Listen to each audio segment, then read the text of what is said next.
বাতাসে বহিছে প্রেম, নয়নে লাগিল নেশা, কারা যে ডাকিল পিছে, বসন্ত এসে গেছে। এবারের বসন্তের দিনটা আরো বেশি স্পেশাল, কারণ সাথে ভ্যালেন্টাইন্স মিক্স হয়েছে। স্পেশাল দিনটাই যে সেলিব্রেট করতে হবে এমন কোনো বিষয় নেই। আমার কাছে প্রত্যেকটা দিনই পহেলা ফাল্গুন ও ভ্যালেন্টাইন্স এর মতোই স্পেশাল, কারণ আমার ভালোবাসার মানুষটি আমার কাছে প্রতিদিনই স্পেশাল ফর মি। তাই এই পহেলা ফাল্গুনের স্পেশাল দিনে ভালোবাসার মানুষটিকে নিয়ে চলে আসলাম পুরান ঢাকার ঐতিহ্যবাহী লালবাগ কেল্লাতে। আজকে আমাদের ঘোরাফেরার পাশাপাশি লালবাগ কেল্লার রহস্যজনক অজানা সব ইতিহাস আপনাদের কাছে তুলে ধরবো। হ্যালো এভরিওয়ান, আসসালামু আলাইকুম। সবাই কেমন আছেন? সবাইকে পহেলা ফাল্গুনের শুভেচ্ছা এবং ভ্যালেন্টাইনের অনেক অনেক ভালোবাসা। আমরা দুজনেই অনেক বেশি কনফিউজড, আসলে কোন ড্রেস আপ করবো, ফাল্গুন নাকি ভ্যালেন্টাইন। আসলে আমাদের দুজনের মধ্যে আল্লাহ তাআলার অশেষ রহমতে অনেক অনেক ভালোবাসা রয়েছে, তাই স্পেশাল ভাবে ভ্যালেন্টাইন পালন করার কিছুই নেই। তাই আমরা ফাল্গুনের ড্রেস আপ চুজ করি। ফাল্গুনের ড্রেস আপ চুজ করার বিশেষ একটা কারণ কি জানেন? আমাদের বিয়ের অলরেডি 5 ইয়ার্স হয়ে গেছে।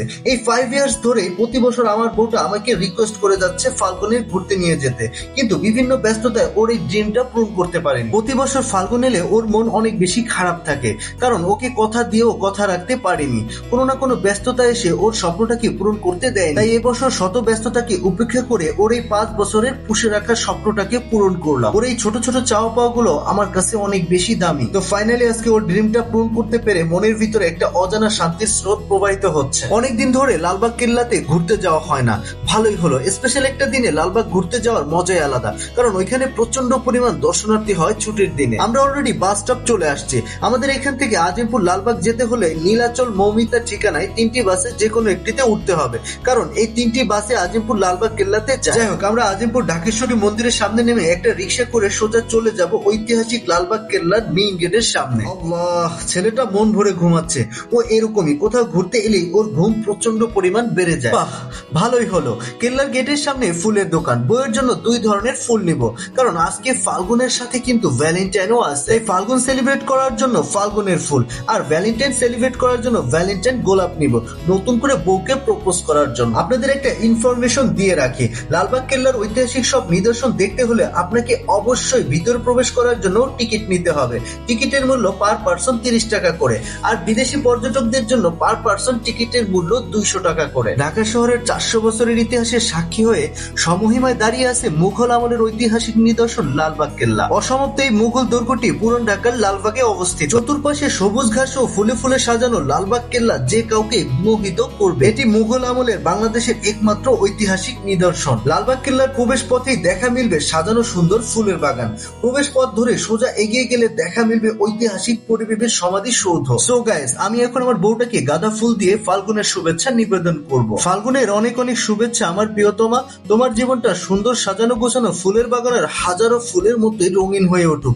And happy Valentine day my dear Rangila. Lalbagh Kella এমন একটা দুর্গ যা প্রতিদিন দেশি বিদেশি দর্শনার্থীদের পদচারণে মুখরিত হয়ে ওঠে। প্রাচীন ইতিহাস ও সভ্যতার এই নিদর্শনটি। এই দুর্গটির মূল আকর্ষণ পরিবিবির সমাধি, হাম্মামখানা বা দরবার হল এবং মুঘল আমলের দৃষ্টিনন্দন স্থাপত্য 3 গম্বুজ মসজিদ। পরিবিবির সমাধির দুর্গতে একসাথে ব্যবহার করা হয়েছে কষ্টি পাথর, মার্বেল পাথর আর রং বেরঙের টালি। এর পাশাপাশি অনেক সেনা সৈন্যদের সমাধি এখানে রয়েছে। ইতিহাস থেকে জানা যায় সম্রাট আওরঙ্গজেবের পুত্র সম্রাট আজম শাহ 1678 সালে এই দুর্গের নির্মাণ কাজ শুরু করেন। পরবর্তীতে দুর্গের একটা মসজিদ ও দরবার হল নির্মাণ করার পরই সম্রাট আজম শাহ দিল্লিতে চলে যান। তার 1 বছর পর তৎকালীন সুবেদার নবাব শায়েস্তা খাঁ সেই নির্মাণ কাজ পুনরায় শুরু করেন। কিন্তু 1684 সালে নবাব শায়েস্তা খাঁয়ের কন্যা পরিবিবির মৃত্যুর পর শায়েস্তা খাঁ এই দুর্গটিকে অপয়া মনে করে এরপর সমাপ্ত অবস্থায় এই নির্মাণ কাজ করা বন্ধ করে দেয়। পরিবিবিকে মসজিদ ও দরবার হলের মাঝখানে এই দুর্গতে সমাহিত করা হয়। মুঘল আমল সমাপ্ত হওয়ার পর দুর্গটি পরিত্যক্ত অবস্থায় রয়ে যায়। 1844 সালে এলাকাটি আওরঙ্গাবাদ বদলে লালবাগ নামকরণ করা হয়,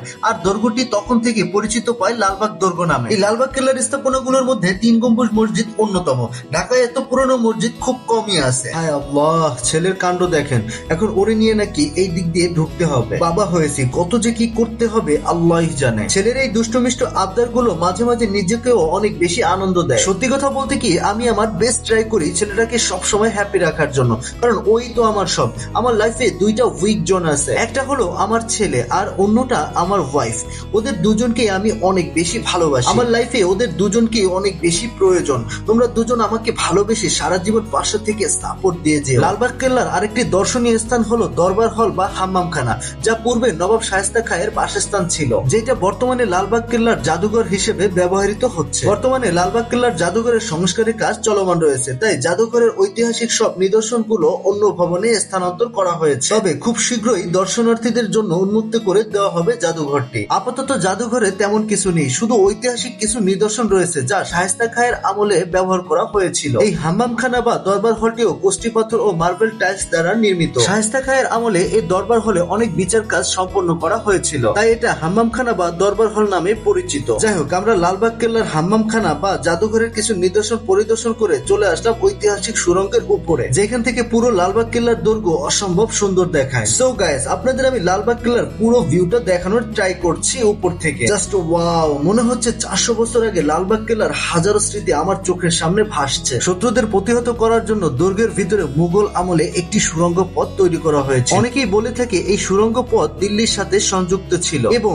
এটা বুড়িগঙ্গা নদীর নিচ দিয়ে ওপারে যাওয়ার একটা পথ ছিল। অবশ্য সুড়ঙ্গ পথে যেতে পারার ঘটনা নিতান্তই শোনা কথা, আজও এর কোনো সত্যতা পাওয়া যায়নি। সো গাইস, লালবাগ কেল্লার কিছু রহস্যজনক তথ্য আপনাদের সাথে শেয়ার করলাম। বিকেল 5:30টার পর লালবাগ কেল্লার গেট বন্ধ হয়ে যায়, তাই সিকিউরিটি গার্ড এসে সকল দর্শনার্থীদের লালবাগ কেল্লা ত্যাগ করার অনুরোধ করলো। লালবাগ কেল্লার সকল নিদর্শন দেখতে হলে অবশ্যই আপনাদের কমপক্ষে 2-3 ঘন্টার সময় নিয়ে এখানে আসতে হবে। আমরা কেল্লা থেকে বেরিয়ে কিছু খাওয়া দাওয়া করবো, কারণ প্রচন্ড ক্ষুধা লেগেছে। আমরা আইসক্রিমের পাশাপাশি ফুচকা ও চটপটি ট্রাই করি। আমার ছেলেটারও প্রচন্ড ক্ষুধা লেগেছে, কারণ সেই দুপুরবেলা খেয়েছে, এখন অলরেডি 5:30 বেজে গেছে। আজকে আমরা পুরান ঢাকার ঐতিহ্যবাহী কাচ্চি ট্রাই করব, তাই পুরান ঢাকার কাচ্চি ঘর রেস্টুরেন্টে চলে আসলাম।